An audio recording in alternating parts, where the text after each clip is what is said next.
The Geometry of Oblivion. Ekon lived in a house that never stayed the same. Every morning, the architecture of the rooms shifted according to the dreams he had dreamt the night before. Today, his living room floor had been transformed into a vast, intricate clockwork mechanism, with brass gears turning slowly and rhythmically beneath his feet. Every step he took produced a metallic chime, as if he were walking upon the very hours that had passed. He tried to make tea to calm his nerves, but his teapot in the kitchen had taken on a life of its own.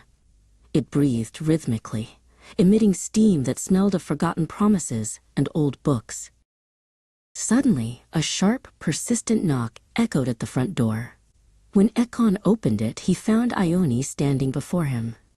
She was a woman wearing a long coat, sewn entirely from old, yellowed maps of unknown cities, and she held a notebook that emitted a faint, bluish light.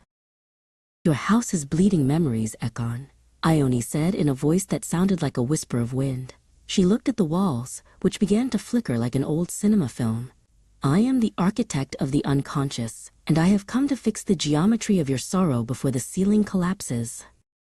They walked together toward the kitchen, but the hallway had lengthened inexplicably.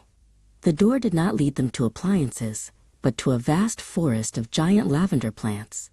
The ceiling had disappeared completely, replaced by a purple sky filled with thousands of floating rusted keys. Ekon knelt among the fragrant flowers, feeling a sudden exhaustion. There, half buried in the damp soil, he found an old leather suitcase. As soon as his fingers touched its leather, he heard the clear sound of waves crashing powerfully against steep cliffs. Ione stood beside him and placed her hand on his shoulder, giving him courage. Together, they pressed the rusted locks until they popped open with a dry snap. Inside the suitcase, there were no clothes or objects, but an entire miniature sea that foamed and swirled furiously. Ione reached out her hand and touched the surface of the water inside the suitcase. Immediately, the walls of the house visible in the distance collapsed silently, like houses of cards. The lavender forest gave way to a vast shore of silver sand that shimmered under an eternal twilight.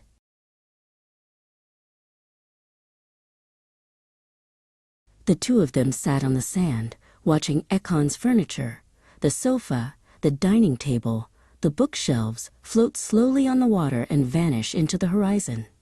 "You are not losing your possessions," Ione whispered. "You are simply giving them the freedom to become myths in other stories." Ione disappeared with the first ray of sun, leaving behind only a small compass made of white mother of pearl. Ekon held it tightly in his palm and understood. The house was never the building, but the journey he had just begun upon the sand.